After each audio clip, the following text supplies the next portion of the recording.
मगर इन निकम्मी सरकारों ने हमारा खून चूस चूस के अपने नेताओं की जेबें भर रहे हैं और चुनावों पे खर्च कर रहे हैं। अरे भाई साहब तो मिट्टी का तेल डाल के आग लगा देगा, अब इसी वक्त लगा जाओ, ना लगा जाओ तो राजपूत नहीं, मगर क्या मेरे मरने से आजादी मिल जाएगी। राम राम सभी भाइयों को, और मैं बहुत आभार व्यक्त करता हूं ये हमारे गौतम भाई, कौशल जी, जम्मू कश्मीर, उत्तर प्रदेश, राजस्थान, हरियाणा और दिल्ली, सब जिन जिन को मैंने फोन किया, सुमेर ने और मैंने लाइन पे ले लेके हमने 3-3 घंटे सबसे बात की, बताया, समझाया।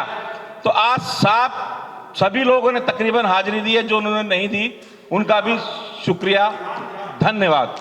बिहार से भी आए हैं, ये अभी बिहार का चुनाव जीत के आए हैं अरविंद जी, इनका तालियों के साथ स्वागत किया जाए। तो दोस्तों, समस्याएं हमारी बहुत हैं, बहुत ज्यादा हैं, खास तौर से दिल्ली के अंदर तो इतनी ज्यादा है। और ये दिल्ली में जो सरकारों ने हमारे साथ इस लॉकडाउन में किया वो अछूता नहीं है। हर आज दिल्ली के सारे चालक कब तकरीबन कुछ तो बैठे ही हैं यहाँ पे, वो पता है। कोरोना महामारी, इतनी बड़ी बीमारी में 6 महीने हम लोग अपने घरों में बंद रहे। हमने प्रयास किया कि साहब हमारा टैक्स का पेनल्टी माफ कीजिए, कहां कहां लेटर नहीं दिए। दिल्ली सरकार के पास जाओ तो वो कहती है कि केंद्र सरकार करेगी, केंद्र सरकार के पास जाओ तो वो कहती है दिल्ली सरकार करेगी।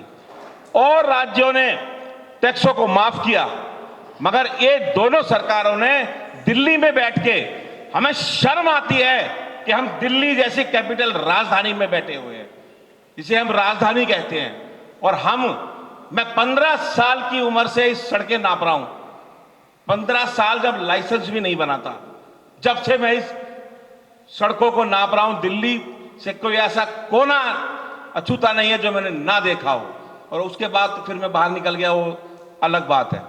मगर यहां इतने बड़े बड़े राजनेता बैठने के बाद हमें धक्के खाने पड़ रहे हैं।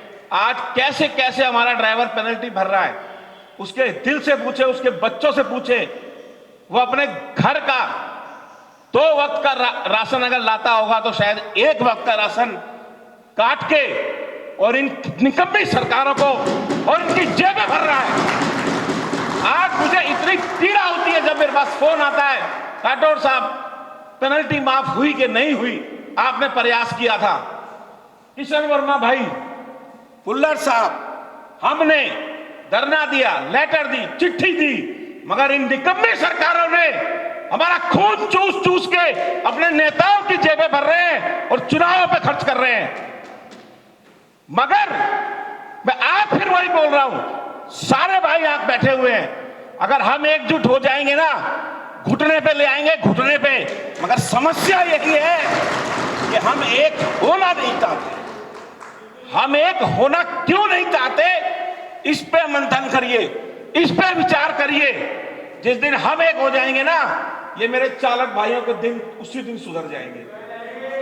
सरकार सिर्फ लूटेगी और लूटने के लिए बनी है।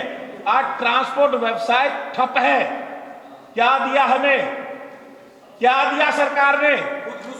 2 किलो गेहूं, 1 किलो आटा, 1 किलो चीनी में, दाल में पूरा महीना निकलता है क्या? जिसके घर में 5 परिवार, वो क्या 1 महीने में निकल जाएगा?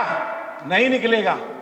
वो बेचारा आज हमारी तरफ देखता है, वो हमें फोन करता है, वो हमसे कहता है कि भाई साहब कुछ करो, भाई साहब कुछ करो। अरे भाई साहब तो मिट्टी का तेल डाल के आग लगा देगा, अब इसी वक्त लगा जाओ, ना लगा जाओ तो राजपूत नहीं, मगर क्या मेरे मरने से आजादी मिल जाएगी? नहीं मिलेगी। आजादी तब मिलेगी जब सबको लड़ना पड़ेगा। यहां एक ड्राइवर को नहीं, या यूनियन लीडर को भी लड़ना पड़ेगा, या एक चालक को भी लड़ना पड़ेगा, एक छोटा मोटा व्यवसाय करने वाले को भी लड़ना पड़ेगा। जब जाके आजादी मिलेगी। 100 साल लगे थे आजादी मिलने में, एक दिन में नहीं मिली थी। ये बात हमें समझ लेनी चाहिए। सभी लीडर्स के लिए मैं बोल रहा हूं, जैसा कि बुल्लर साहब ने कहा कि सब एक दूसरे को फेसबुक व्हाट्सएप पे लगे रहते हैं, मैं देखता रहता हूं, मैंने आज किसी के बारे में गलत नहीं बोला। जिस दिन हम ये अपने आप के अंदर सुधार कर लेंगे, उस दिन हम इन चालकों का भी शायद भला कर पाए। इससे ज्यादा मैं कुछ नहीं बोलूंगा। बाकी आप लोग समझदार हैं। धन्यवाद, नमस्कार।